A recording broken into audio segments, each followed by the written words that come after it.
అందరికీ నమస్కారం. నేను మీ Sangeetha. Welcome to mom Geetha steps. ఈరోజు కూడా ఒక మంచి ఇంట్రెస్టింగ్ టాపిక్తో మీ ముందుకు వచ్చేసాను.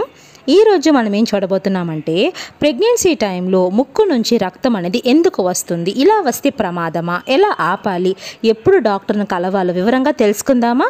అంతకంటే ముందు ఒకవేళ మీరు కనుక మన ఛానల్ మొదటిసారి చూస్తూ ఉంటే తప్పకుండా మామ్ గీతా స్టెప్స్ని సబ్స్క్రైబ్ చేసుకోండి. సో ఇంకెందుకు ఆలస్యం, లెట్స్ స్టార్ట్ అవర్ వీడియో.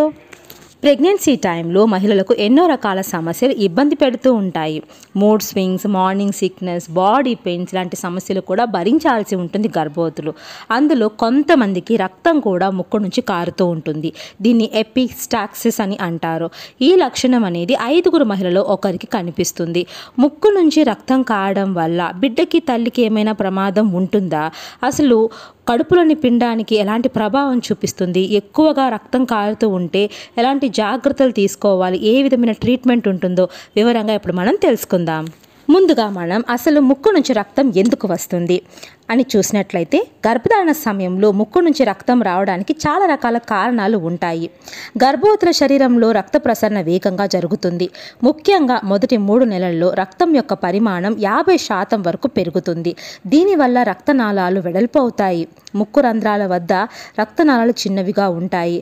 రక్త ప్రసరణ వేగంగా జరిగినప్పుడు ఆ ప్రెషర్కు రక్తనాళాలు పగిలి వాటి నుంచి రక్తస్రావం అనేది అవుతుంది. అంతేకాదు, ఈస్ట్రోజన్, ప్రొజెస్టరాన్ హార్మోన్ల స్థాయిలో మార్పు అనేది గర్భవతుల్లో ఉంటుంది.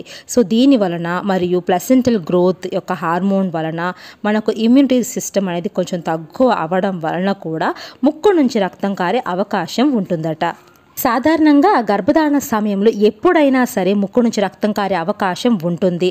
నిద్ర సమయంలోనూ ఇది జరిగే అవకాశం ఉంటుంది. రక్తస్రావం కొన్ని సెకండ్ల నుంచి 10 నిమిషాల వరకు కూడా జరగచ్చట. ఇప్పుడు మనకి ఈ విధంగా రక్తస్రావం అవుతూ ఉంటే ముక్కు నుండి ఏ విధంగా మనం ఆపాలో చూసేద్దాం. మొదటిగా చూస్తే, నిట్టారుగా నిలబడి లేదా పడుకొని తలను పైకి ఎత్తి లేపండి.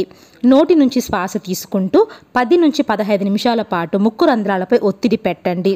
తల తిరిగినట్లు అనిపిస్తే సాధారణ స్థితికి వచ్చేంత వరకు కూడా కొంచెం సేపు పడుకోండి. అంతేకాదు, ముక్కు నుంచి రక్తం అధికంగా కారుతూ ఉంటే 1 నుండి 2 చుక్కల ఉల్లిపాయ రసాన్ని ముక్కులో వేసుకుంటే వెంటనే ఆగుతుందట. లేదా తడి ఇటుకను వాసన చూసినా ముక్కు నుంచి రక్తస్రావం తగ్గుతుందట. సో ఈ టిప్స్ మీరు పాటిస్తే వెంటనే మీకు ముక్కు నుండి రక్తం కారడం ఆపేయచ్చు. ఇప్పుడు మనం ఈ విధంగా ముక్కు నుంచి రక్తం కారుతూ ఉంటే డాక్టర్ని ఎప్పుడు సంప్రదించాలో తెలుసుకుందాం. ముక్కు నుంచి ఎక్కువగా రక్తం తరచూ వస్తూ ఉంది అంటే శ్వాస తీసుకోవడంలో తప్పకుండా ఇబ్బంది కలుగుతుంది.